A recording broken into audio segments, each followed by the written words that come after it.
For the first time ever, I am thrilled to say we have an official sponsor for the Dirt Talk podcast, and that's Ariat. I've worn Ariat boots on every job site I've visited over the years, traveling in them across 5 continents. More importantly, I have yet to find a single project where working folks, unlike me, are not wearing Ariat boots and workwear in every condition imaginable. And there's really good reason for that. And that's because it's phenomenal stuff. And the more I've learned about Ariat and the company, the more I've loved their brand. So with this, Ariat is offering any Dirt Talk listener 10% off their next Ariat order at ariat.com/dirttalk. That's 10% off boots, jeans, and workwear at ariat.com/dirttalk or at the link in this episode's description. With that, let's get to the show. Yeah, we got rid of the headsets. I like them. I prefer them. But we got this new system, and we just couldn't figure out, and I guess we'd go back to the old system, but just something bothers me with how it sounds on the headset. Like almost like feedback or something? We haven't been able to figure out what it is. And so I just got so frustrated because it's so distracting. It's we put our phones outside. Like, I just want to focus. I just want to be present. What the fuck's going on? But it just kept distracting me. So I got frustrated. I got rid of them. And then I realized it makes it less intimidating. Yeah. Like if you have, like you've done this before, so you kind of know what to expect. But a lot of people that have never been on a podcast before, so they come in here and it's like they don't know what to expect. Put them in front of a microphone. All right, put these headphones on, and they're listening themselves, and it adds like another layer. Sure. And so we've gotten rid of them, and I've actually enjoyed it. It's simpler. I think like nothing. I mean, I've been on a few different podcasts now, and I don't feel like there's anything that can replace like this, right? Like the in studio, like everything that happens, via Zoom or whatever else. Like it's not terrible, but it's just it can't even get close to this, right? We do some remote. We've done. When I started, it was 100% remote because it was 2020 and it was just me, in my apartment. So it was easier to just call people. I would literally call them on my cell phone and would just put it right there. Just put my cell phone right there and would just talk to them. And then we've kind of graduated, as a hybrid. This year we've done majority in person. I just enjoy it more. Yeah. Like this is just more fun for me. Yeah. Like I look forward to this. I see on my calendar, Bryan's coming in. Awesome. Cool. I just get to sit down and talk to Bryan. Yeah. Without anything else going on. No other distractions. Nothing else. We can just sit and talk. Sure. And you don't really have that anywhere else. No. Like if it weren't for this, I wouldn't really have long form conversation uninterrupted. Crazy to think about life. Like even as I was a kid growing up, we had cell phones, but we had flip phones and Nokias that you could play Snake on and text on, right? Yeah. But it was very elementary in comparison to anything that we have today. But I still feel like the relationships that I had were more, they were deeper, right? They were less on the surface. And now I feel like, it doesn't matter where you're at or who you're with. The majority of the people, like, they pull out their phone, and I'm bad at it too. Like I'll get to the point where if someone's talking about something I'm not necessarily interested in, or, I'm like, oh, well, I need to check my email, or I need to do this, or I need to do that. It's like this constant need to be connected. And it's a horrible, horrible habit.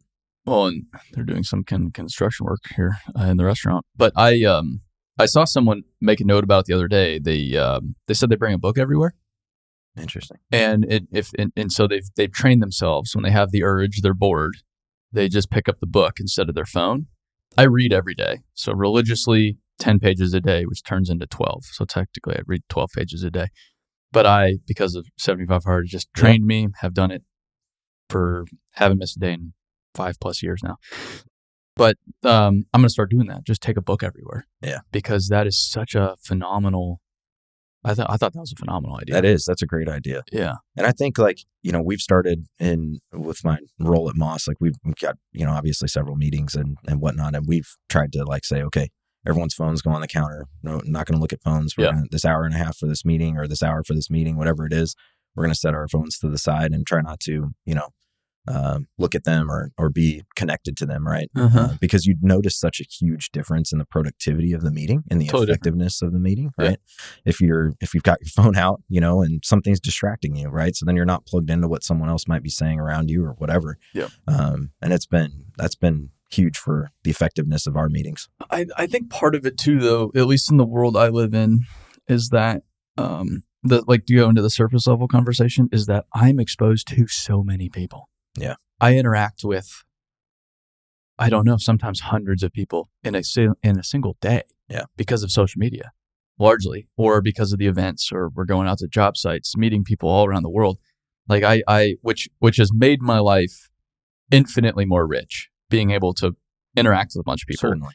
But the technology just allows you to reach so many people that you in a traditional world would never be able to reach. Yep.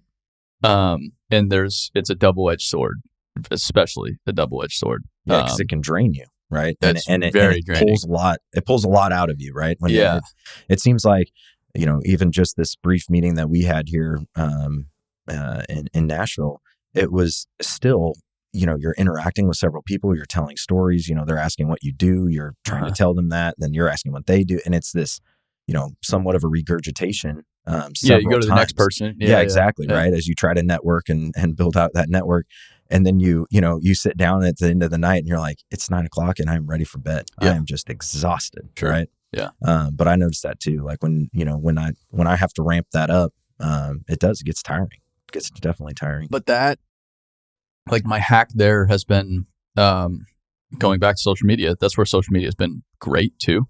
Because if I can explain what I do to people before I meet them, now I don't have to talk about me. Yeah. They already know who I am. They already know what I do. Now the conversation can just be about them, and it accelerates things. Oh, sure. And I thought of it that way. I still meet so many people that, who the fuck are you? And so I still explain it all the time. But if someone says, oh yeah, like if I, call somebody, hey, love your stuff. Awesome. I'm in. I don't have to explain really anything about what's going on here. They're already in. They get it. Let's just talk about you. And it makes it's so much better. It makes business so much more effective too. I guess I've noticed that a little bit where people will say something. They'll be like, oh, I follow you on LinkedIn and I saw that you posted this or that or the other thing. Yeah. I guess it doesn't happen very much. But it's happened a few times. And I feel like those conversations do get going a little bit quicker because they may probe about something that you posted on or whatever else, right? Yeah. And yeah, that does make sense. Well, and I realized too, especially with men, grown men, they're not going to say, oh yeah, been following you for years, love what you do, this and that. Like, they like if someone says they're following along, they probably know a lot about my life because a lot about my life's on the internet. Yeah. Especially if they've been following for a while. Yeah. But they're never going to say that. Like, you don't want to be that guy like, wow, I know everything about you. But you can kind of like, if they give you that little clue, you can somewhat infer like, okay, so here's probably what they know. They probably know more than they're trying to lead on. Yeah. Which is by design. So again, I feel in this world, as you know, trust is everything. Oh yeah. Trust is everything. And it's really hard to build and it takes time. But so anything you can do to accelerate it though, or give you an edge is, I think, enormous. Yeah. And I think social media has done a really good job of allowing people to have a platform to be genuine, be authentic. Not everyone does that, obviously. Most people don't, but if you use it right. But if you do use it right, those people tend to do much better, right? Whether it's their audience that grows or whatever else. And I think that it's when you see someone who's vulnerable, you see someone who's going through it, like we were just talking about, you build, in a roundabout way, you're building credibility, right, with your audience, right? Because it's like, hey, I'm not some dude that's only posting about every win that I have. I'm not someone who's posting about all the good things or how, I won this or won that, right? There's days that are tough. And when you're vulnerable about what you're going through and what you're experiencing and where your weaknesses are and how you're trying to get better, it tends to do much better. Right. And you're building trust with the people who are listening. And maybe that person that's listening is a potential customer. Maybe that person that's listening is, a potential friend or, an industry connection that, you may not get anything out of other than just a friendship or a relationship. Mm-hmm. Right. Yeah. And I think that, as long as you can kind of get off on that foot, you're going to be much further ahead. One of the topics at this independent equipment dealers meeting was, marketing, and, we were talking to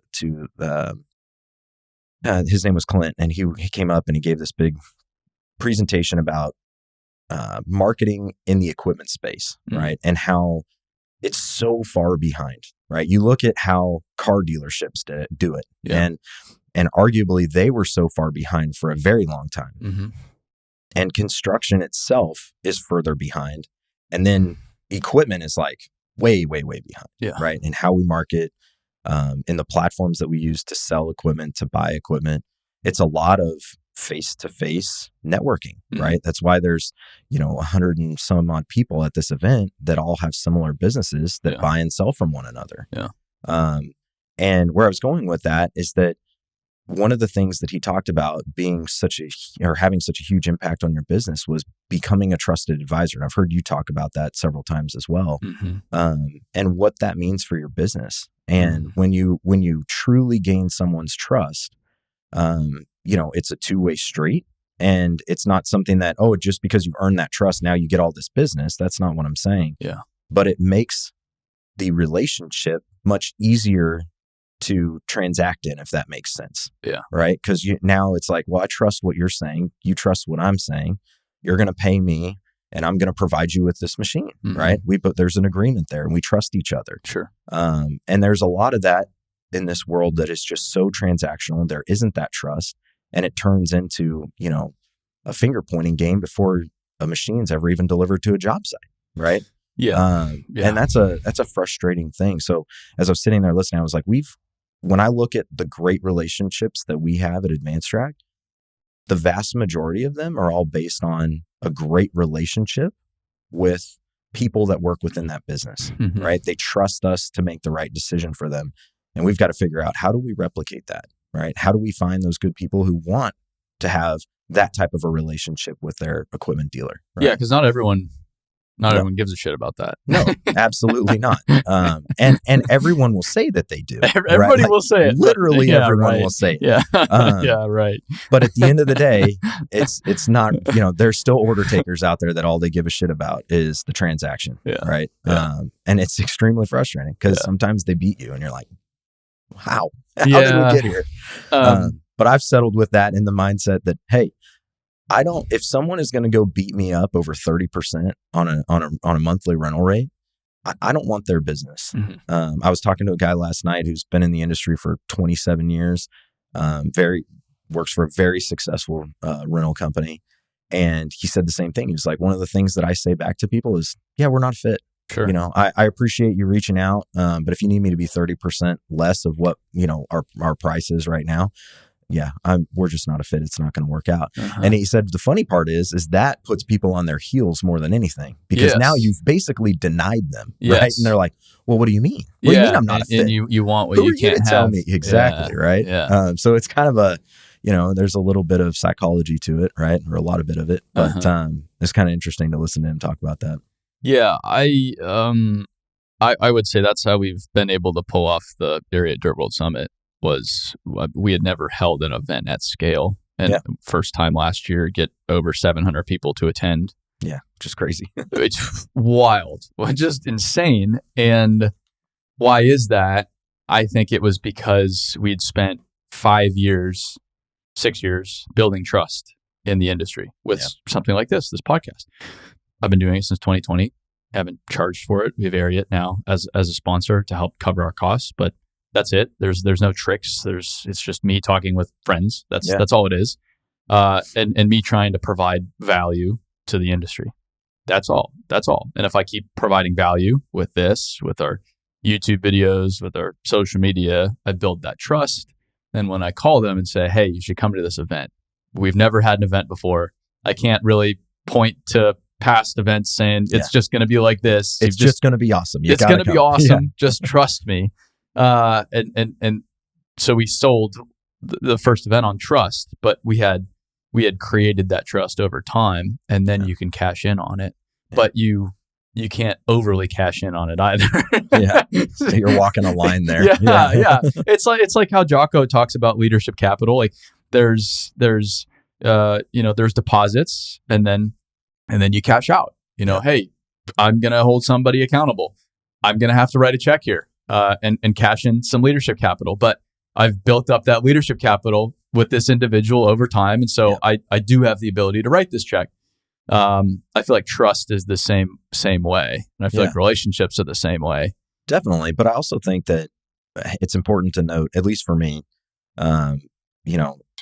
it's important to note that you may give all your trust to someone. They may not be able to give you all of theirs, right? And it's important to understand how that affects the relationship, right? And going back to what Mike was saying the other day or yesterday about at some point there's just not a fit, right? Yeah. And I think it's important to realize that. And because you don't want to keep people in your life or in your circle that are, you're pouring into, but they're taking away. And that's it, right? They're not giving back in any way. They're not extending any trust back your direction. Yeah. And it's important to understand that, hey, that means that this isn't really a relationship, right? It's a one-way street, not a two-way street. Yeah. And that's not how a relationship is going to work ever long term, right? No, and there's just sharks out there. Yes. Yeah, there are sharks in the water for sure. I've got a list of the sharks. I know where the sharks are, and if I need to do business with them, I'll do business with them. But I'm always aware, like I know you're a shark. You're not fooling me, man. Exactly. It's good to understand who fits your business, and we've been I think every business is on like a perpetual journey of figuring that out. Oh yeah. And the best businesses have it really figured out and are really disciplined. Even in construction, I think the most profitable construction businesses, like I'm reading a book about Peter Kiewit right now. You look at Kiewit and you just kind of get fooled into thinking like, well, yeah, they're big and, they're big, and which then it just makes them bigger and so on and so forth. But you read this book about their history, you're like, oh, this was no accident whatsoever. Yeah. Like they had a very rigid set of guidelines on what they would bid, what kind of work they would do, how they would do it. And if they could not meet those guidelines before they went to bid, they wouldn't bid it. They wouldn't bid it. Wow. and they would do really well. And I think about this industry, we have a tendency to get, and I mean, I say this across the board, right? I see it in my equipment rental business, independent dealer. And I also see it in the contracting side where you get strapped for cash. Yeah. And then you're like, oh, well, shit, I got to take this job. Yeah. I got to do this rental, right? Or I got to sell this machine or whatever it is, even though I've never sold a telehandler before, but let's go ahead and do it, right? Because I need the cash. I need the cash flow. Yeah. But the discipline that it takes to say no, and I know there's been a bunch of people who've talked about that, but the discipline that in the moment that it takes to say no is extreme, right? Because you might be backed into a corner thinking this is make or break, right? When you say no when it's make or break, that is hard. It's very easy to say no when life's good. Absolutely. But when you're backed into you're going to have a record year and it's like, okay, I don't need to take this job that I've never done before. Yeah, but that when you're backed in the corner, I think that's what separates the goods from the greats in a lot of ways. Yeah, is they do go all in sometimes because you have to. There's no way. That's where like when people, and you've learned this, I think over the past few years starting a business, everybody wants to do it in like some safe fashion. Like, oh, I'm going to hedge, and yeah, you kind of can. Like you've got a young family, so you can't just be wildly irresponsible. But at the end of the day, you've got to go. There is risk. There's serious risk, and the more risk you take on, the more reward there is to gain. And I always think about. I feel like it was Mario Andretti. He was talking about how, and I really wish I could have like pull it up and accurately explain it, but sometimes when you're racing, things will be obscure because there'll be smoke or something like that. And he said, you just have to drive into the smoke. You cannot stop, because stopping in the grand scheme of things is more dangerous than just going in. But there could be something on the other side of the smoke you don't know. Yeah. Could be clear pavement. Yes. But you have to keep it down, and you just have to trust that this is what's best. And that's how I've always had it in my head. Like, yeah, I don't know what's behind that door, but I have to go behind that door. And yes, I might get fucked. This might be very bad. But I'm for sure fucked if I stay right here. That's right. So I have to go. My wife and I have a ton of conversations about this. And I never, ever considered myself a risk taker. Like my entire life, I've never been like, I am a risk taker. Sure. I will do crazy shit. I'm not. I go to bed at 8:00. I'm the guy who's like, my brothers were all into wakeboarding and all that stuff. I'm like, no, I'm not. I'll drive the boat. How about that? Yeah. Right. Like, so anyways, I've never considered myself a risk taker. But what Advanced Track has taught me is you have to be. Right? Like, if you're going to be in this business, and in any business for yourself, you have to be comfortable taking risks and being uncomfortable, right? Like, if you aren't, there's, like you said, you're going to stop and you're never going to exceed beyond where you're at. And if the ultimate goal is growth and building out this business, and we all have these visions, and I think that's what's interesting too, is you do see a lot of people who get comfortable. They get super comfortable making however much money it is, doing whatever it is that they're doing. And that's what makes it so hard for them to break away. Yeah. Right. I see that most, I've recognized that over the past few years with people at big companies. Yeah. They're really comfy and cozy because they're so far from the risk. They're so far removed, and they got this huge salary. Well, they have this huge salary, benefits. But then they get their like identity caught up in the company's brand, and they kind of think like they think they're better than they are. It's like, no. Yeah, you might be good, but you also have this multi-billion-dollar organization behind you on your shirt. That's part of it. Like you're like, they're just so far removed from the reality of the business day to day that it's just interesting to watch. Like they lose a sense of urgency.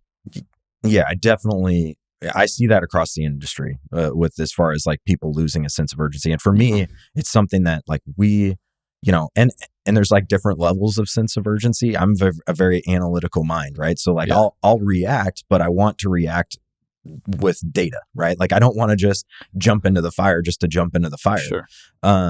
But do you ever think that these big corporations and really big construction companies get to a point where they almost work with like this insulation around them? Like, because they've either been doing it for so long, and I'm not talking about like a mom and pop organization that's been around for 40 years. I'm talking about like a huge construction company, right? Like the Granites and the Kiewits and so forth that have been around for, several decades, experienced highs and lows. Like I get the impression to a certain degree that they almost have this insulation, and not saying they're complacent, but almost like that success that they've had over the years has allowed them to build up reserves and, the ability to weather most any storm, right? There's certainly an advantage to being big in this world. Sure. Because it's very capital intensive, and your balance sheet is important, and your bonding capacity is important. Absolutely. And cash is very, very important. And so I do think these big companies, there is a significant advantage, especially in the material space, because if you've got the pits, I don't know, like I can't go start Aaron Witt Gravel LLC tomorrow and go start up another gravel pit in Dallas. Like that's right. It doesn't work that way. No, it doesn't. So there is a significant barrier to entry, but I still don't think that solves for the workforce. No, challenge. I agree with that. Yep. And I think some of these big companies, not anyone in particular, but I'm around enough to know which have just no soul, which are just cold and just like a shell of what they used to be. And they got there for a reason. But then I think a company is similar to a human being. If you stop going to the gym and pushing yourself mentally and eating well, you just shrivel away and die. Yeah. And I think some of these companies, they've, like me being an old guy, I've got all the money and I've got multiple houses, this and that. I think I'm good, but I'm really just withering, and I will die. Yeah. No matter what I do at the end of the day. Yeah. And I think a company can avoid that if they recognize where they are, and if they keep what's gotten them there alive in a sense.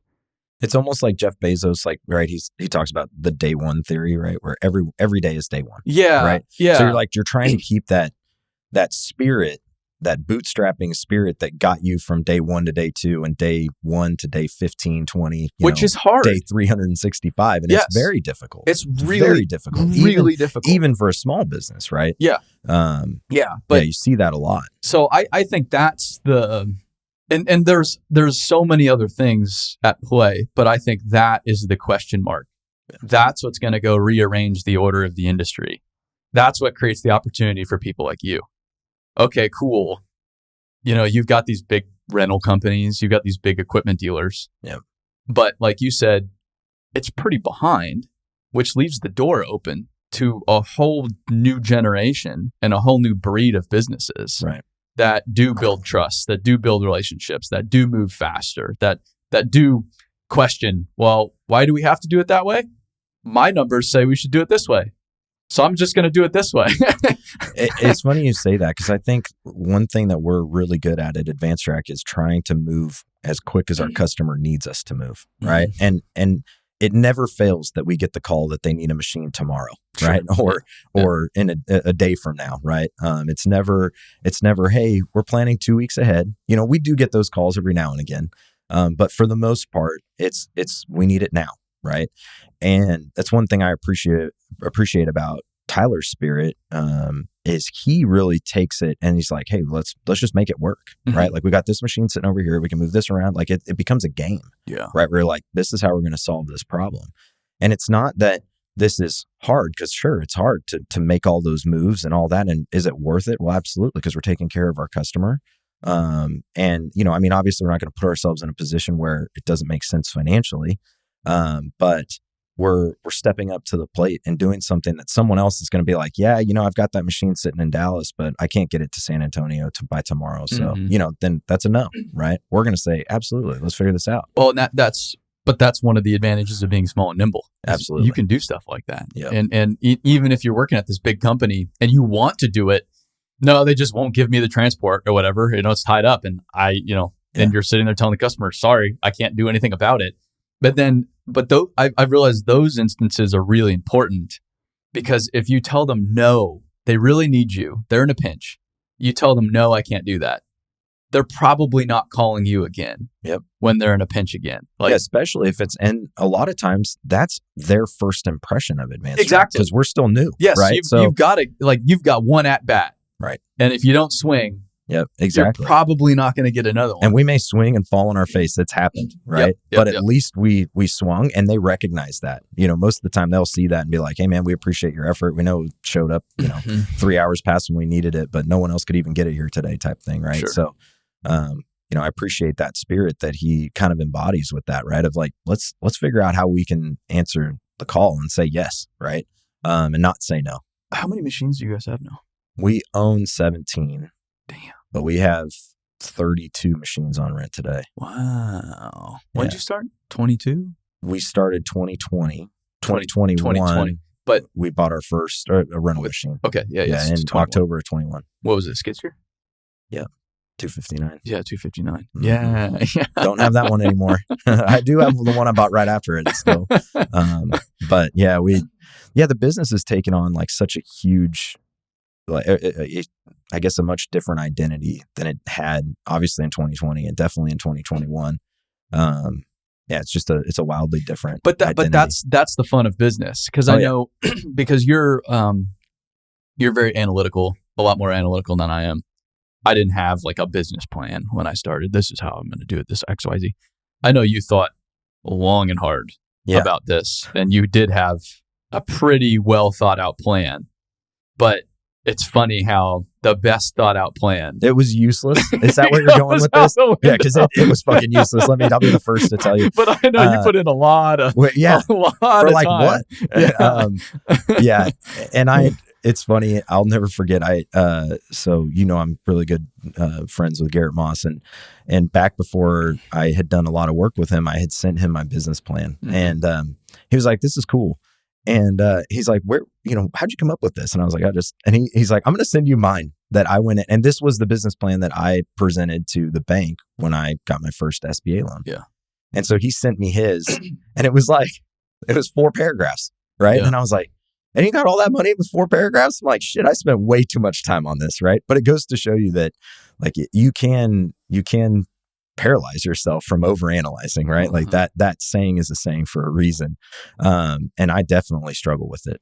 And even to this day, we'll have an opportunity to buy a machine, and I'll be sitting there and I'll go, "Okay, well, I know that I have a rental for it for 6 months today, but what about month 7, right? Then what are we going to," and I keep telling myself, and my wife and I talk about this a lot. We just always repeat to ourselves, like, trust the process, trust the process. We know what we're trying to do. It's working. Yes, it's going to be risky. Yes, it's going to, it's going to be uncomfortable, and there's going to be some pain and heartache along the way. We'll adapt as we can. Right. I think, we hired Tyler in October of last year. That was a game changer for our business. He was your first official hire. And I remember him calling me and saying, like, "Hey, I'm ready." And I remember, like, literally saying, "There's no way in hell I'm ready. Like, there's no way. Like, we're just not there yet." And I look back on it now, and like, there was, the good thing about that situation is I couldn't afford to say no. Like, I couldn't afford to pass on him. I just truly felt like he was, again, kind of going back to the trust. Like, I trusted him, he trusted me.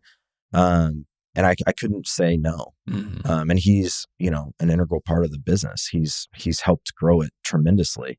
And we hired a mechanic this year. And that was another situation where it was like, "Poof, I don't know that I'm ready for this." But then you see the guy, you meet him, you see his pedigree and what he does and how he does it, and all these other, opportunities that he has. And he's like, "I kind of like what you're doing. I want to try this out." Right. And you're like, "Golly, am I ready for this?" But if you're waiting to be ready, you'll never be ready. You're never going to be ready. Never grow. That's the irony of it, is because you're operating on, you had this business plan built on all this data, but it was theoretical data. Yep. It doesn't actually mean anything until you get real data, which is so much more valuable. Yep. But the only way you get the real data is by doing it. Like a question I get a lot, it's like, how do you know when to hire somebody? You kind of just know. I agree with that, but I think it's also really important to recognize, like, what is your gut telling you in those situations. That's what I mean. Yeah, because you kind of know. Yeah, you will, right? Because like I remember when we were hiring Tyler, and there was a lot of me going, there's how I'm looking at the paper or at our financials, and like, this is not going to work. Like, how am I going to make this work?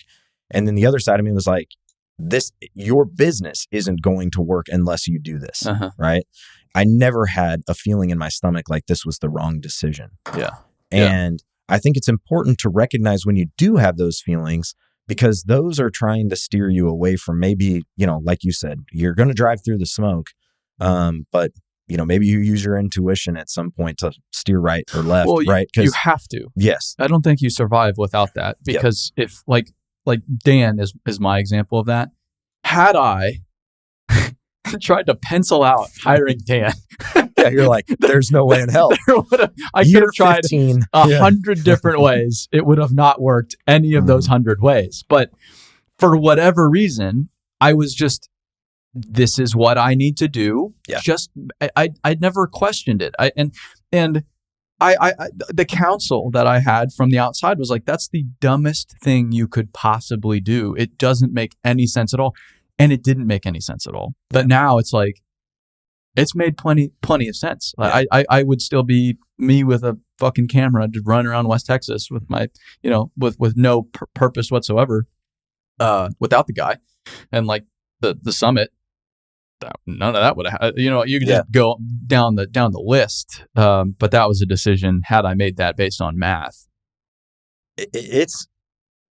I don't know how to, like, I'm not trying to toot my own horn here or anything like that, but it's crazy how really good people affect your business and your life just overall, right? Yeah. Like people who really care and who are really, adamant about what they do. They're bought into the vision of the business. Yeah.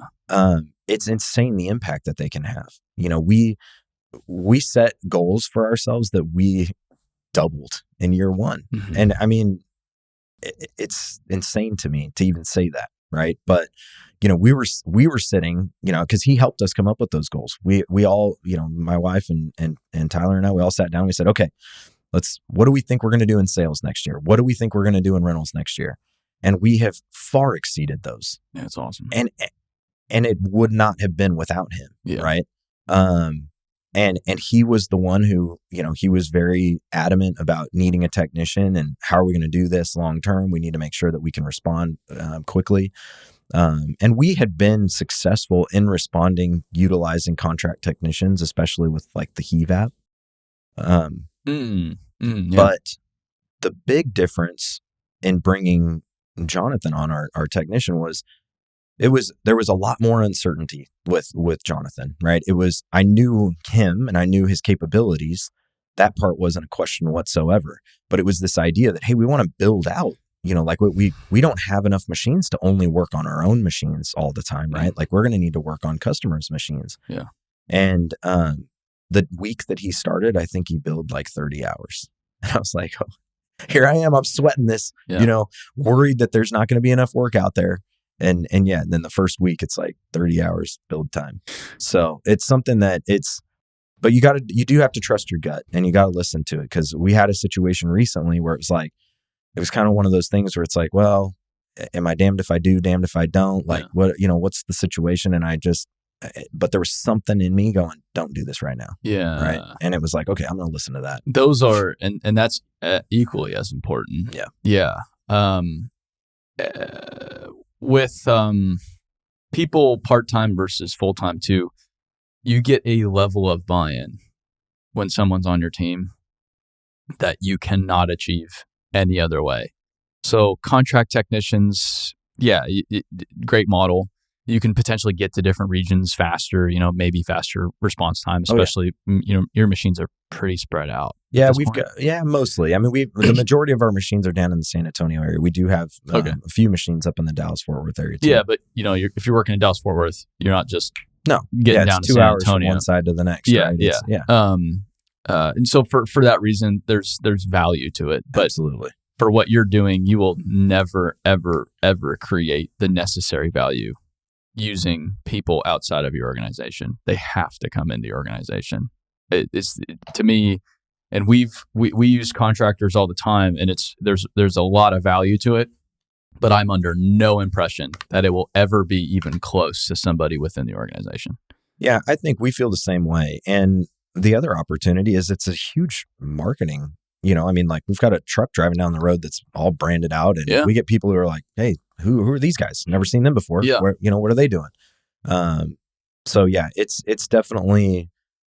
I definitely think you're onto something when you have someone that's working for you full time. They're bought in, and not everyone is going to be bought in, right? You got to weed the folks out that aren't. But when they are bought in, they deliver, right? And it's like, from a business owner perspective, it's pretty amazing, right? And like the Heave app, I've talked about it on LinkedIn several times, but they got us to a point where we were beating out other dealers just by using them. Nice. Right? Like, I mean, it was fantastic. We could get people to respond. Now we were paying premium for that service. Sure. But when the cat dealer calls and says, hey, we're 2 weeks out, we're 3 weeks out, or the case dealer or whoever it is 1 week out, and we're like, we can have the guy there in 2 hours, or he can be there first thing in the morning. They're like, what? Really? That's sure? That's the irony that I'm watching the big brands grapple with too, is there's all this technology and shit on these machines that they've lobbied for and they've made a reality, and the whole right to repair thing, like that. Oh, it's crazy. Oh my gosh. Yeah. It is wild. It definitely is. So they've created this monster. Yeah. They say they haven't. No. They absolutely have. You 100% have. Yeah. 100%. Which has worked out well for their businesses. 100%. But is now coming back to harm some of these companies and dealers that aren't prepared for it, because they don't have the technicians necessary to repair all the stuff that's going wrong. And telling your customer, hey, we're 2 weeks out. We can't go repair your 140 blade that you need to go finish that subdivision. What is that? Yeah. I mean, so we had a situation recently where, you can go out and buy all these fancy laptops, and every single one of them will tell you they can do everything. Yeah. Right. Oh, I can do 98%, 99%. Well, let me tell you what that 1% is. There are certain codes on machines that pop that you cannot, without a dealer code, you cannot clear the code. And so we had a situation come up recently where that happened. Right. We had an operator who, and I mean, there was some back and forth about what exactly happened, but it was emissions related. The machine went into lockout. It was emissions related. An issue with the machine related to emissions. That? I know, it's crazy. Incredible. I know. Right. But it was a emissions related deal, and you have to get the dealer involved. They're the only ones. I mean, we have this $2,500 software subscription that we pay for every year, and they still have one that's higher level than ours to come out and clear something, right? Yeah. And so we're at their mercy, right? And luckily, I will say, we have a great relationship with our dealership. But you have to. You have to. And they want us to win, and we want them to win too, right? That's what's good for the industry, right? And so, but when it comes to these situations, it's frustrating, right? Because you're like, I've got a guy that's available. He can be there right now. He should be able to have the tools to do this, because guess what? That makes you, right, an extension of the manufacturer, especially in the case of CAT, correct, right? Yeah. You're an extension of the manufacturer to the naked eye, right? That makes you look better. It makes you look much better. The good dealers understand that. And they're frustrated too, I think, in a lot of ways. Yes. Your dealer's Holt. Yep. Yeah, and they're, top notch. Absolutely. Best in class, I'd say, in the United States. They've got to be up there. Yeah, They've got to be up there. For good reason though, because I'm around enough of the dealers. They understand there's a bigger picture there, and they get frustrated by that kind of stuff too, for that exact reason. It's like, we should just help our customers however we can. If it's us or not, we still need to give them a solution. And the crazy part about CAT in general is listen, we have Hitachi in fleet, we have Volvo in fleet, we have Komatsu in fleet. We've worked around XCMG, we've worked around several different brands. Yeah. What is absolutely crazy is the infrastructure that CAT has built to support their machines is spectacular, far superior. And I'm not that's saying why CAT's CAT. It is, as far as I'm concerned. And Link Belt makes a great excavator. Cabelco makes a great excavator. Every machine's good nowadays. Exactly. Yeah. I will not doubt that. But when you look at how I support that machine, the CAT is well above everyone else. And it's frustrating from my perspective, because I'm sitting here like, this should be a lot easier than it is. Right. Yeah. And it is much easier than some of these other manufacturers. Right. Sure. Yeah. But it's like, we could just go a little bit further, get a little bit further, and we could be, damn near all the way there. Yeah. But again, that's also the opportunity for people like you. Yep. Yeah. It's,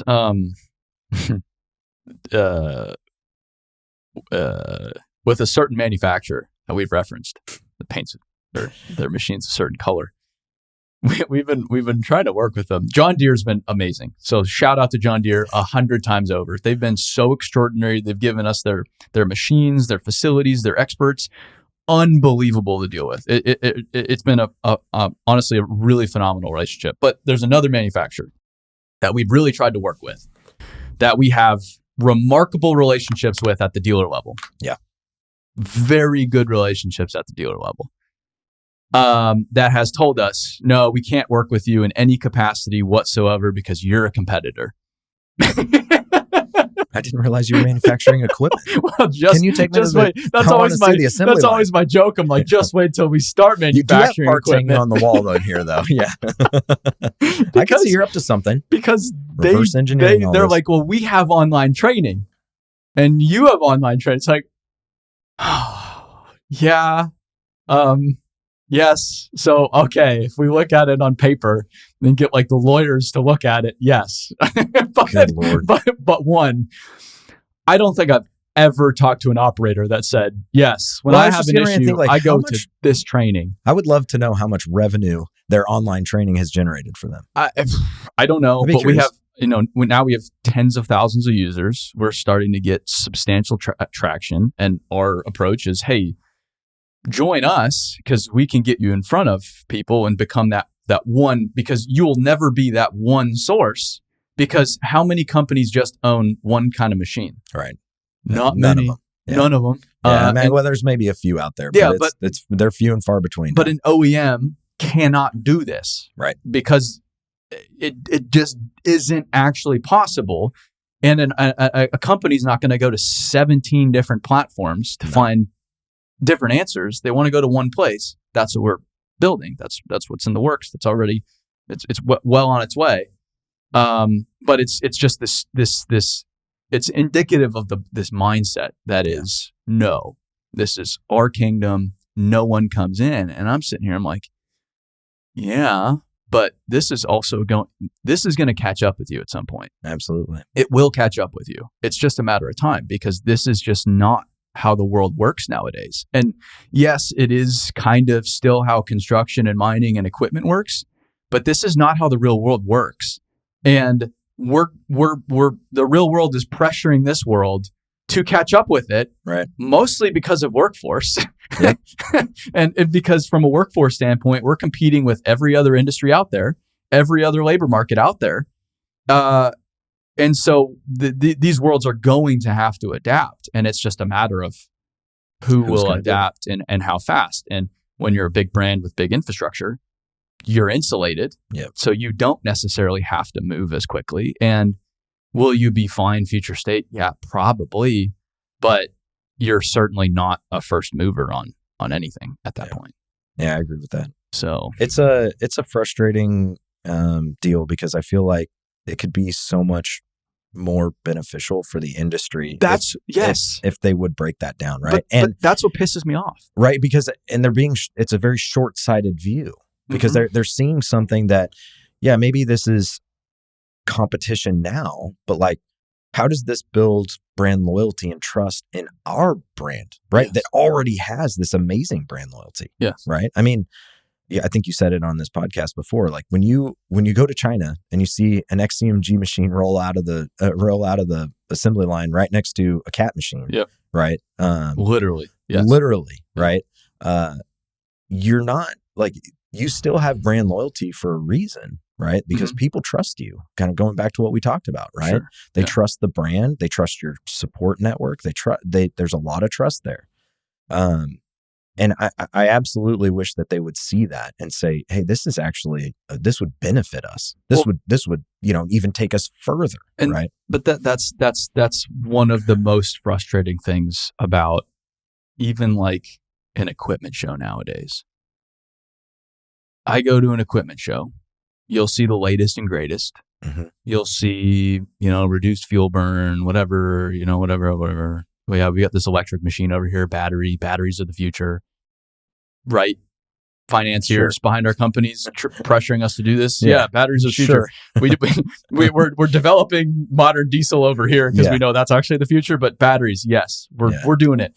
You'll see all this stuff. Logo blue, baby. Yes, and all of it's great. Like it's nice equipment, nice attachments. Yes, they've done all this research, so on and so forth. But I can't help but to just walk around and ask myself, this is all really cool stuff, guys. But who the fuck is going to run it? Like, have you guys been on a job site? Have you talked to customers about what their biggest problem is? Their biggest problem is not, we really need to reduce our fuel burn by 8%. That's our biggest problem right now. Our biggest problem is, meeting our ESG goals. Yes, like that's the big. No, their biggest problem is workforce. Right. And there's not a whisper of it anywhere. And it's like, guys, there's some urgency here. Especially, I'm going to go to Mine Expo. Great show, phenomenal show, latest and greatest. It'll be awesome. There will not be anything about workforce there. Meanwhile, half of the mining workforce is retiring this decade. That doesn't scare the shit out of you. I don't know what does. Yeah. And yet, what are we doing? Like, we have this beautiful platform here. What are we doing? And that's what frustrates me. And I understand there's the big company politics, and there's shareholders and lawyers, and I appreciate all that. I get it. But I am one of the people closest to this issue that has the ability to undermine our entire economy.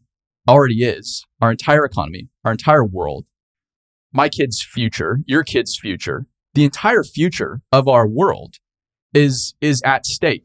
And that sounds dramatic, but that is it. Yeah, I definitely think that there is, and I do feel like to a certain degree, that problem is, it can be regional in certain cases, right? Because in some areas where the work is like going gangbusters, everyone wants to be there, right? Because they know, hey, there's opportunity to make money here, like Texas, right? Yeah. Like Texas, right? Yeah. So I'm not saying that we're completely insulated from it, but we don't see it as much. What we see is a lack of developing that workforce. Yes. Right? So It may not be that we don't have a butt in the seat.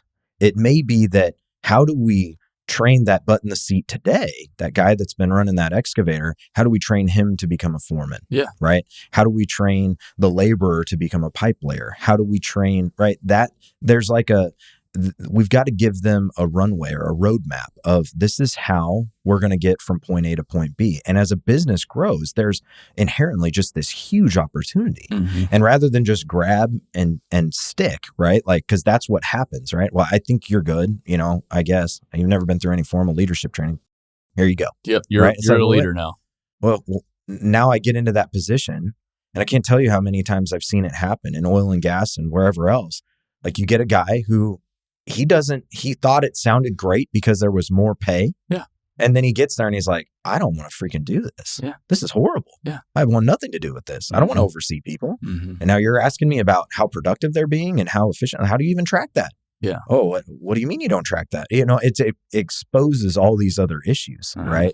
And so I think I definitely see the workforce being a huge issue. Right. I guess what I'm wanting, and I think this is where, Build What Training and some of the other initiatives that you have are kind of answering the call is like, how are we going to fix it?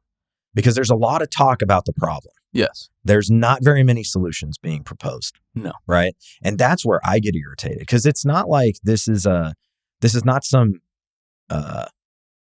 new idea that people are retiring, and that you're losing operators and you're losing the leaders, foremen and superintendents, et cetera. Mm-hmm. This is not a problem that no one's aware of. But what it is it turns into an echo chamber where people all they do is talk about the problem. They don't talk about, there's no solutions being proposed. There's no like, hey, how are we going to do this? And I appreciate what you're doing too, right? It's like, well, hey, we're going to offer a platform to get people the training that we need. Yeah. And there's contractors that I've seen that are like, hey, let's go buy, these simulators, right? Let's get guys in simulators. Yeah, let's start getting seat time, right? Let's start building that workforce. We got to attract people too. So we want a social media presence and we want to have different perks and, because we are competing with the Googles and the Facebooks and so on and so forth, right? Yeah. But there's got to be more discussion about solving the problem because it's not, very similar to equipment management and several other things. It's not a one size fits all solution. And one business might have a different way of doing it than another business. Even Texas is going to be different than Illinois. It's even Dallas is different. San Antonio. Yep. Like they're and so I've never been, well, I have back in the day, but I'm not under the impression now that it's a simple problem to solve and that we've got here, just buy my solutions, problem solved. That's total dog shit. Will what we're doing help? Absolutely. I firmly believe it will. Absolutely. But it's hard for me to bite my tongue when big companies are and not even big companies. I don't even want to single out the companies. Big forces out there, and there's a few different categories, get in the way of progress because it does not benefit them today. So we had an interesting discussion about this last night. We were talking about. I didn't want to bring up.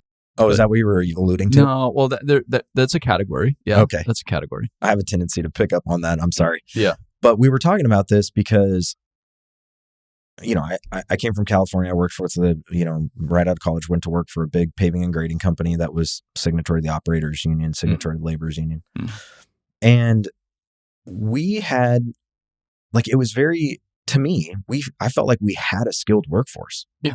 Like you call the hall, get an operator, they come out, they're making great money. The blade hands were prima donnas. Nothing's changed. Yeah, sure. Yeah. But it was less of an issue that I see in places like Bakersfield, where I grew up, where, it was very much an open shop town. There was very little, union companies, construction companies. And it was different, right? Because the struggle was real to find operators and all that. And I'm not saying that the labor union or the operators union is the solution. Yeah. I think if they could get their head out of politics and not be so concerned about, who's going to pay them or who they're lobbying for or whatever else, right? Yeah. If they could remove that from the equation, it could be a very good fit, right? Because they have an apprenticeship program. Mm-hmm. They have a training program. That's not, typically speaking, it's not, manufacturer driven, right? Or anything like that.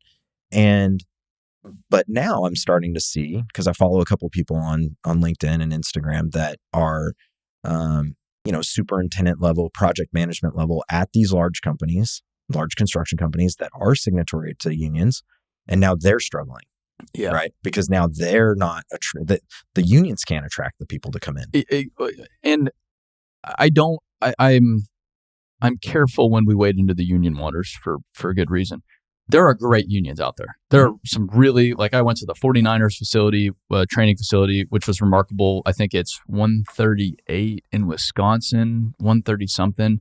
That remarkable program, 150 Chicago, powerhouse, remarkable program, so on and so forth.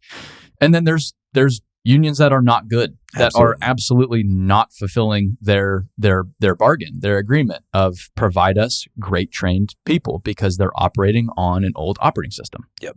And that it's like anything else. Me as a young person, I want to go work for a great organization.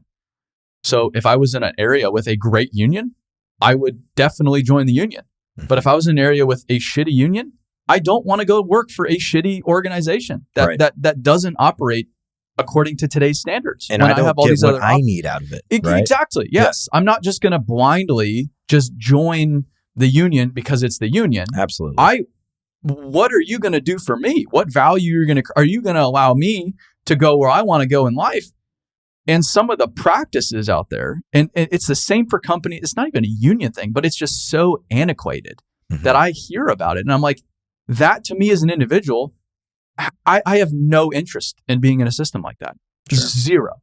And call me whatever you want to call me. I'm not interested. And based on the numbers, a lot of people aren't interested. Yeah. And so it's like anything else. It's just running this antiquated model doesn't work. Yeah. It doesn't work. But yeah, I like I said, there's phenomenal union programs out there. And I know contractors that are in these phenomenal areas. They're like, yeah, man, we're good to go. Yeah. We're good we to go. don't have these issues because the union is actually supporting it, which means that the union is probably doing some of what you're talking about doing, right? They're bringing new people in. They're bringing new people in. They're training them. They're doing all the things that contractors need to be doing as well, right? Yep. That are, especially those ones that are open shop or in an area where a union isn't as strong.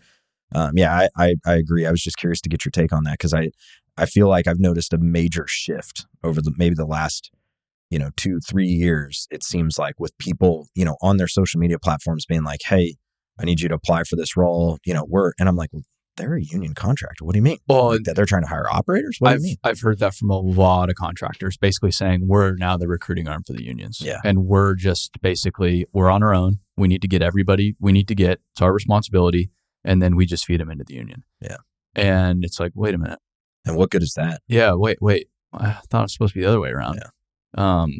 But it's a complicated issue. And I want to wade more into the union waters. Like I want to work more closely with the unions, but it's honestly hard. Yeah. It's just very adversarial. And it's like, why is it? Can I just talk to you guys? Like, can we just learn about how can I help you? I want to help like you. What I was saying earlier, like it's so political now. It's such a hot button political topic. Yes, and I'm naive to that. Yeah, you can't be conservative and believe in that a union can actually work, right? It's like, and you can't be have liberal mindset and not support the union, right? It's like, well, wait a second. This is catching some live separate from the politics in the room. The funny thing is, not even construction related, but some of these unions are now coming out and endorsing a certain side because it's best for the union. But Absolutely. I'm sitting here thinking, I'm like, who were you I don't supporting think the last go around? any one of your members is going to take your endorsement and be like, oh yeah, okay, well, I'm going to change my vote. I think it's so off base. It is so off base. But it gives the illusion that they have so much more control, right? Yeah. And what it really gives for most people, at least that I think have a brain and think about it, is it really just shows you who they're bought and sold by. Exactly. Right? To me, it's like, exactly. You're showing your hand. Yeah, exactly. That's your hand. Yeah. Here it is. Yeah. Here it is, everybody. I used to go here. Now I go here. Well, why is that? Yeah. And I don't. It's easy to talk shit about the political game. Oh yeah. You have to play the political game. I completely appreciate it. I respect it. It is reality, whether I like it or not. And that, again, reading this Peter Kiewit book, their whole business model was like, we don't dictate what is and isn't in favor when it comes to infrastructure. Right. We're going to adapt our business to just build great infrastructure, whatever it is, whatever's required. Whoever the president of the United States is. Yeah. And I think there's a lot of merit to that, but it's especially this election. I've seen some union shops or even some construction company business owners like really vocally for one side, and me sitting there thinking, I'm like, I don't think anyone at your company's on that. So yeah, I don't think you're not connecting the dots here, pal. No, Yeah. I don't. It's true. I don't see that to be true. It's such a. I don't want to go down the politics rabbit hole because I'll sit here and talk all day, but it's such a, pardon my French, but it's a mind fuck, right? Uh-huh. Because it's really it's like this illusion of choice. Yeah, right? In the whole thing, right? Oh, yeah. And I don't want to go down a conspiracy theory path either, because I can do that all day as well. But it's such this illusion of choice, and the media plays such a huge hand in this. Mm-hmm. And the only reason I bring this up is because we had an economist that talked to our group yesterday. Yeah. And for once, economists have a tendency to bore the living shit out of you, right? You sit there and be like, "What are you talking about, dude?" I was listening to one this morning on a podcast, actually. Yeah, and it's mind numbing. But what he said is, the jobs report comes out. Yeah. Well, the jobs report is based on unemployment, not based on, typically, that's how they report it. Mm-hmm. So what he was saying is, if you actually draw the numbers, the unemployment went up in this last jobs report. But there's what they call the discouraged worker, who is someone who's not formally on unemployment, but is not employed. Which is a huge problem. It is. Huge and problem. So he said, if you actually look at those numbers, the unemployment increased, but the discouraged worker employment rate actually decreased. Yeah. So he said, what's likely happening is those people who were discouraged are now on unemployment. So yeah, that rate's going to tick up. Right. But we're also still at very low unemployment rates, like historically low unemployment rates, right? Yeah. And then he was also talking about how the media plays their hand to adjust markets, and they'll blow something out of proportion. He used an example of a market blip a couple years ago where the report came out of a country that didn't even exist. Mm-hmm. And he was like, all they would have had to do is look up on a map. And yet the Wall Street Journal and all these other media outlets are publishing and running with this thing for a fictitious country. And then by the time they make a correction, it's already affected the market. The horse is out of the barn. Exactly. Yeah. So it's interesting. I feel like we in the construction industry can easily get caught up in that, right? Because there's so much talk about, well, if you don't vote conservative or if you don't vote liberal or whatever it is, like, then this is going to, these public, because there's a lot in the conservative realm, right? Where it's like, hey, well, I don't want more taxes, right? I want infrastructure, and I want infrastructure spending because I don't want to, get my teeth rattled out of my skull as I'm driving down the road. Yeah. But at the same time, it's like, well, I can't, we still need to vote for some of these infrastructure bills, but it's like to the point that we were talking about earlier, like there needs to be some transparency in them, right? Yeah. And it's easy for, the construction companies that I've worked for, we've had annual meetings and sometimes there's discussion about, hey, here's who you might want to vote for, or here's some suggestions, right? As you're talking to the workforce, and it's like, well, is that really who we want to vote for? But what's frightening to me on the infrastructure, in the infrastructure regard is like we were talking about the other day. We just had the most, what they say, this is their words, not mine, the most historic infrastructure bill in U.S. history. Yeah. And what are we doing with it? And I've talked with the guys. Hey, and it's years later. Talk to the guys. Mm-hmm. Have you guys, how's that panned out? They can't really answer the question, but I'm like, but you're the infrastructure guys. If this was a historic infrastructure bill bigger than the U.S. interstate system, right? You should be sitting here saying, this has been the best thing for our business to date. We are building the best infrastructure in the world as a result, and our economy is going to be so much stronger in the future because of it. And what are you getting? For $1 trillion. No one can answer the question, which is terrible. It's like, so where the fuck did the money go? Or the battery plant thing is another frightening thing. So I know a lot of the money has gone towards these battery plants, so on and so forth. Cool. That's awesome. We're bringing manufacturing back. But shouldn't we build some other manufacturing too? Instead of shutting more steel mills down, shouldn't we say, well, I don't know, let's make more steel in the United States, or maybe let's not ship all of our copper abroad for smelting. Let's build another copper smelter. There's these critical things that are necessary for an economy to function that are not being done within the United States. Yeah, that to me are higher up on the priority list than battery plants for any foreign company that wants a $5 billion check. And what's even more depressing is I travel a lot. I see infrastructure outside the United States. It's a lot better. It's a lot better. And it's gotten to the point where it's really it's almost getting to me in a way. I'm almost. It's terribly sad. It's so sad. Yeah, we're raised in this country where you USA, think it's the absolute the deal, right? And best, gold standard. Yep. And then you go everywhere else, and you're just like, oh man, oh no, we're falling behind.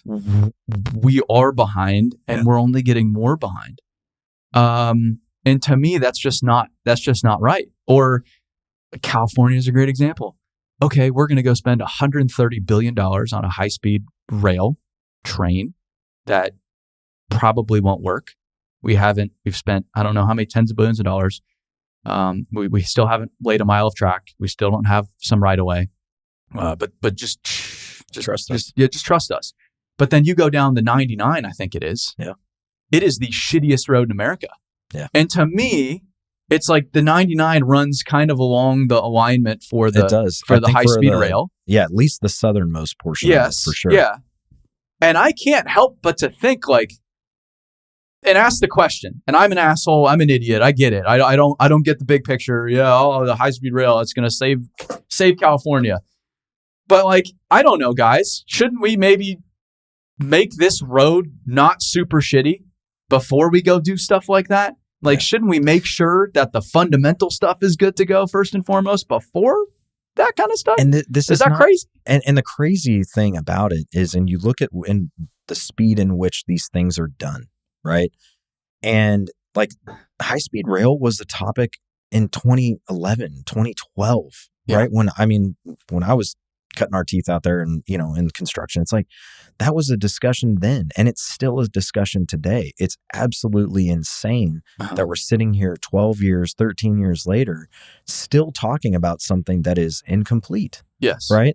It doesn't make any sense. Yes. Yeah, it's absolutely asinine. And it's good.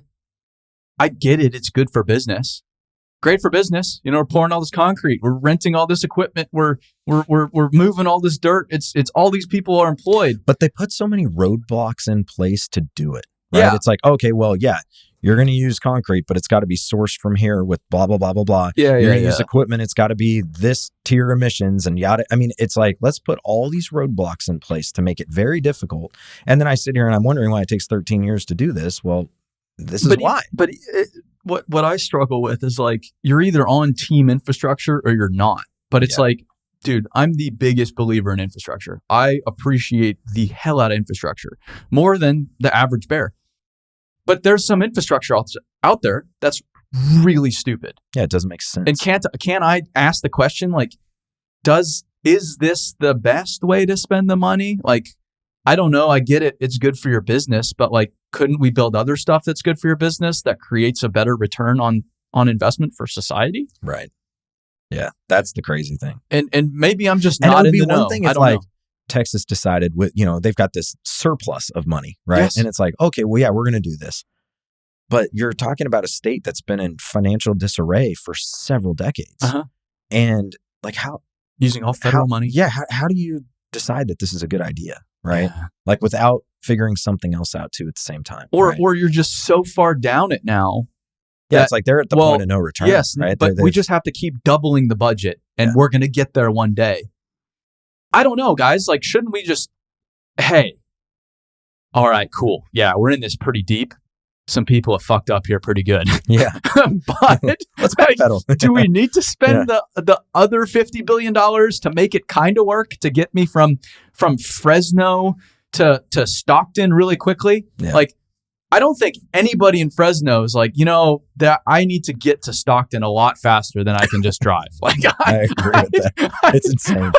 And I'm just sitting here thinking about like, and this is I mean this with absolutely zero disrespect, but it's like they're trying to pull people into the metroplexes, right? It's like they want everyone to work and be around these giant cities, right? Yeah. But there's a vast community out there that doesn't want that. Yeah. They're ranchers.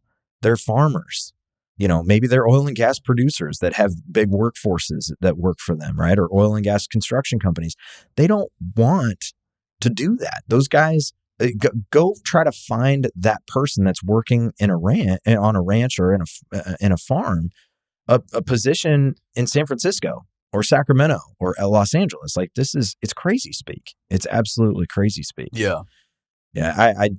I don't want to go down the conspiracy theory path, so I won't. But it really makes you wonder why they do all this stuff. It really does. I honestly think there's probably some conspiracies that apply. I think largely it's just incompetence. There's too much incompetence for it to not be. I don't know. I struggle with that. I go back and forth. I'm like, is this by design or are these people just complete and then like the side morons? Of me, the side of me that like wants to believe in the good of humanity, I'm like, there's no way someone would do that, right? So that I have that kind of person on my shoulder, and on the other side, I'm like, no, they're just they're doing this by design. But it's probably a blend of both. Probably is. Yeah. And a majority of them are useful idiots. That's what I was going to say. They certainly have those useful idiots that are leading up these charges when it comes to, these different initiatives and so forth, right? There are definitely people that lack competence doing that. I remember I would go to lunch with really well accomplished people in college. I loved it. I was going to say I should do more of it. I kind of do it as a job now, which is cool, but I was sitting, this guy was a biggest home builder in the state at the time. I mean, they were building so many homes, they would build rail spurs to these subdivisions because they needed that much lumber. Wow. It's fucking insane. Building cities at a time. Cities.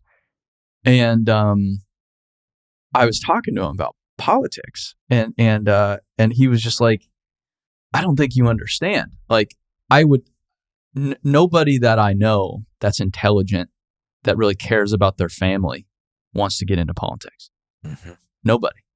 That's not the game for me or for anybody that actually cares about their world and other people beyond them. And he just said it so matter of fact. And this is a guy that was, that's a very political role he was in. He's an older guy, so he's been around the fucking block. Yeah. And that's when I started realizing, because you just kind of come up thinking they got to these positions because they're the best, they're qualified, they're smart, They want to go serve society, so on and so forth. And then they just want to get the paid. mask comes off and you're like, wait, they make $125,000 a year, but they're worth $53 million. How does this happen? And they've only had that job for 33. Like, how? And you're trying to do the math and you're like, it's a really good 401k. Yeah. Like, really good 401k. How does that work? Major contributions. Yeah, major employer contributions. It's crazy. But yeah, I and I pay attention to it because infrastructure, I don't know, but and that's the other thing. It's like, why does it matter what sides where when it comes to infrastructure? Yeah. Shouldn't that be like the one issue? Yeah, that should be a bipartisan. So bipartisan. Right. This is the best thing we can do for our economy and our future and our children is to invest in our infrastructure across the board, our food infrastructure, water infrastructure, transportation, energy. Like that should be a priority no matter who or what or how.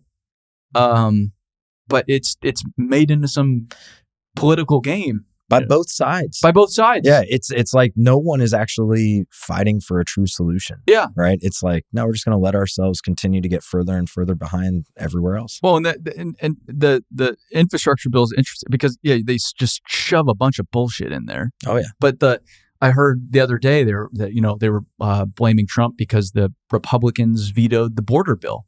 And they're like, well, they did it. And so they can say, because they named it the border bill, it had border in it. But then it also had this war and this war in it as well. And that's why it was, but then they can use the language. And I think it gets back to like, there's no transparency. No. There's no transparency. And I'm using that as an example. Yeah, because that's what I heard this week. But the other side's as guilty of that as anybody else. Yeah. But it's just like, but why? Like, what? It's exhausting. Fuck are we going to do about it? Yeah. I mean, there's a reason I don't watch the news much. And that's because I have that mentality. I gave up on the news a long time ago. Yeah, long time ago. It's like, what good is this? And then you're worrying about something that's completely out of your control. No, I'll go to my mom's house and she'll have like the local news. And I'm like, you gotta stop watching this, Mom. Like, there's nothing good that comes from this. Is not learning about the murder down the street does not help you. I can show you a picture of an 83-year-old woman, my grandmother, who watches the news every day, all day long, and I'll be like, do you want this? This is the life you're headed towards. Don't do that. It's crazy. Or my father with Fox News. It's just... Yeah. That is the Bible, man. Yeah, they don't ever spew any propaganda whatsoever. That's Never. Not good for you. No. That's not good. And it gets, it's why I get frustrated with social media too, right? It's an illusion of the truth, right? It's this, these people whom, they're historically conservative, so I'm going to believe everything they say. Right? Or they're historically liberal and that's where my views align. So I'm going to believe everything they say. Right? It has gotten us away from thinking critically about our world and our society and our jobs and everything else. And it's changed from an employer perspective. You have to be very diligent to not assume that someone knows how to do something. Right? You can't assume they know how to do anything. Right? Yeah. But it's like, well, they've been trained now that like, hey, there's just directions, right? Or someone's going to help me. Yeah. Every step of the way, someone's going to take care of it. There's no more like initiative that we try to get out of kids. Well, right? and adults now as well. I think it's terrible. And that's one of my arguments for why most people go to college. It's a prescription. I don't have to think going to college. They tell me how to go get the debt. They tell me where I live. They tell me when I wake up, when my classes are, what classes to sign up for.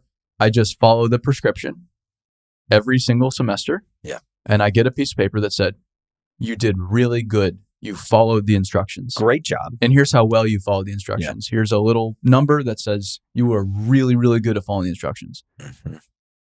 That's kind of how it works. And I think the end of it though too is, and here's a job, right, that you can get as well.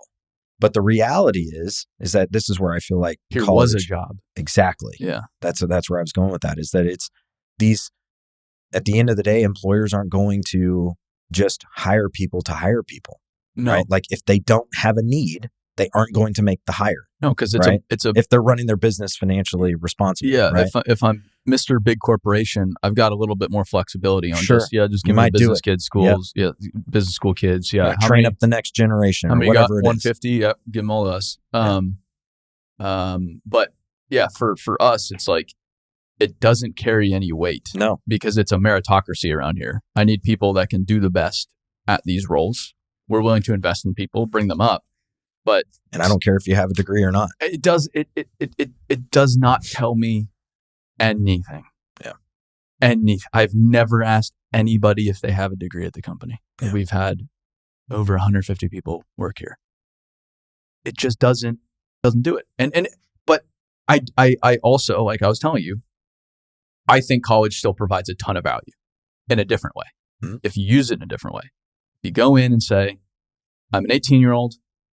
I don't know what the fuck I'm doing. I don't know who I am.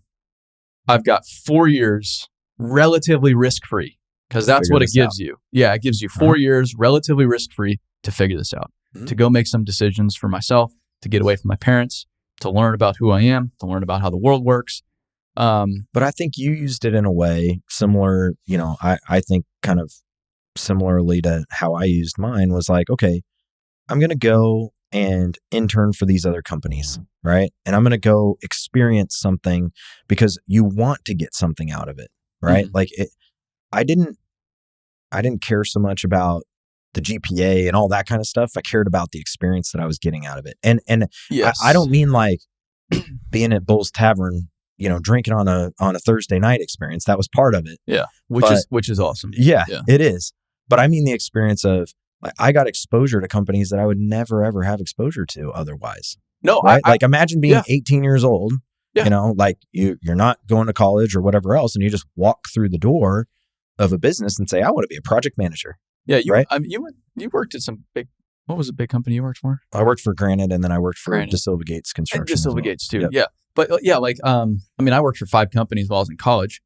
I could have never done that had I not been in college. Right. Because 2 companies later, I'm 20 years old trying to get the 3rd company. They're like, well, why the fuck are you? You're just bouncing around. Yeah. Like, and you don't even know anything. But what I just said is contradictory to what I said earlier about a college degree and it having weight, right? And because what I said was that, if you don't have this degree, right, or you're not on the path to get it, it may limit your exposure to these other companies, right?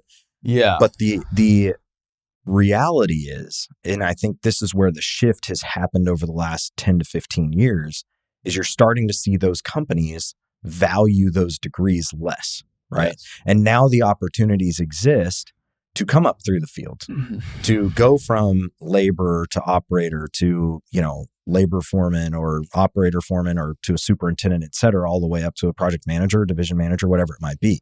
Whereas those, in previous years, that they seem to, place a lot of weight on your qualifications, going into school, getting that exposure, et cetera, right? Yeah. And it's interesting though, because I would argue someone that comes up from the field is going to be a better project manager.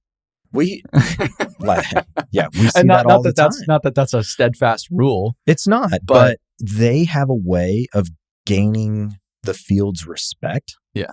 Because the field understands that he's walked, a half a mile or a mile in their shoes. Yeah. Right. Yeah. And that means a lot to them. Yeah. I think the degree itself has little value unless I want to go become a professional engineer. Mm-hmm. Then I need it. The experience, I think, is what's valuable. Yes. And the degree gives you the ability to have that experience, which I think, as we're talking about this, is probably how I would explain it to anybody in the future. Yeah. Like if you're going to school for the degree, you are going to get that and realize you were sold a false bill of goods. Mm-hmm. But if you go to school for the experience and for the 4 years, you get the degree. Good for you. You accomplish something. Your parents are proud of you. You get a fun little hat at the end of it. Awesome. But if you did it for the 4 years, that's the value. Right. The degree, it's kind of like the check mark at the end. Yeah, it sure seems. But it's not. Yeah. And I think it doesn't open it's not going to change the doors that open, right? Like, I think if you, I don't know, I guess maybe that's not necessarily true. I think it still does if you want to go down a certain path. Yeah, down a certain path for sure. I think it accelerates. If you want to go become a project manager, a CM degree is going to help you. Yeah, definitely. That makes sense. It is a little bit of a shortcut. I would agree with that. I don't know. I don't know if that's a good thing or not. I don't know that it's a good thing. I'm not sure either. And I think back on, granted, the first logical step after college was project engineer. Yep. Right. And so you'd go become a project engineer and you're working on everything from, because they had a slightly different structure where their estimators were also PMs, at least at the branch level back when I was there. Right. So you might be doing a takeoff for a project that you're currently working on, or you might be doing a takeoff on a project that you're trying to bid. Right. And it might be something else. You might be shadowing a superintendent in the field. I mean, it could be all sorts of different things. At DeSilva Gates, it was very much more field oriented. Right. And I think back on that experience because what they were doing is they were exposing us to difficult situations, seeing how we're going to respond, maybe not having like all the control in those situations, right? Yeah. But at least giving us the opportunity to react and kind of see like, hey, how's this going to work and what's the right decision? But you have several people surrounding you, helping you to make the right decision or at least steer you in the right direction. Mm-hmm. So I think I agree with that. Now that we've kind of talked through it, I think I would agree with it. It is probably a little bit of an accelerator when it comes to a certain path. Right. A certain path. Yeah. But I don't think that it replaces the experience that one would get being a laborer, being a foreman, being a superintendent, and then eventually be working into a project management level role if that's what they choose to do. Right? Well, and I tell even if kids are going the CM degree route, I say don't skip the time in the field. Oh yeah. Because I honestly think just becoming a project engineer screws you over. I think it screws you. I'm so glad I didn't jump into that right away. Yeah. I would have had a very different perspective and I would have a very different career had I not spent the time in the field. Yeah. And I think, different companies call it different things because like a project engineer at Granite and at DeSilva Gates was very much in the field. That's where we spent 90% of our time. Like right? Working in the field. Yes. Like you every day, all day, you're working. And I was doing that too with Kiewit, for example. Like I was loading every shot. It's not a fun job. It's not. It's extremely harsh, very labor intensive. And I'm glad I had that at a company like Kiewit, but I could have very easily been the curb and gutter guy. Yeah. On a different job, like that was just because I got lucky.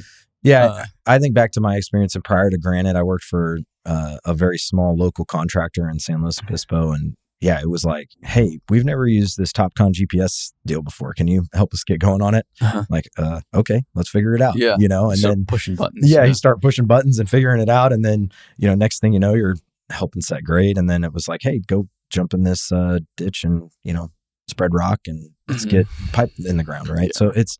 Yeah. So I think about how that translates. And when you can have the conversations with those people in the field as a junior or intern, whether it's a junior project engineer or an intern level position, it gives you much more credibility. They trust you more, all the things we've talked about today, right? Because they know you might not be completely full of shit. You're definitely full of shit at 22 years old when you come out of college, but still not completely. Full of shit. Yeah, exactly. But I think this is also what's different between like an internship in heavy civil versus a commercial construction internship. Yeah. And this is, I just don't know why, but there is a very stark contrast between the level of humility of a PM in the civil industry versus a PM in the construction, the vertical industry. And I think it's because in the civil industry, you're probably going to fall into a role where, you are the hub guy walking around with a fucking hammer, following the surveyor, pounding hubs or whatever it is, right. Loading a shot or doing the shitty work because everybody kind of works. Everybody has a part because you own the workforce, you own the work, you're doing it all. On the commercial side, you're managing the work. So you're not drywalling. Yeah, there's no self-performance, right? So it's not like... not anymore. Yeah, exactly. So you're not, as an intern, going to be helping the drywall guys or this and that. you're going to be doing the paperwork and I think carrying the iPad around. I think for me, that was something that fascinated me about heavy civil construction. It was like the day I got to work or got to school, I knew what I wanted to do. Like I knew the path that I wanted to go down. No question. And I struggled in the residential and the commercial construction classes for that reason. Cause I was like, even though you end up managing a lot of subcontracts, that wasn't what I was passionate about. I wanted to see stuff happen. Right? But there's people that are passionate about that. Absolutely. And I more power to them. Yeah. And I'm out of control talking shit about commercial guys.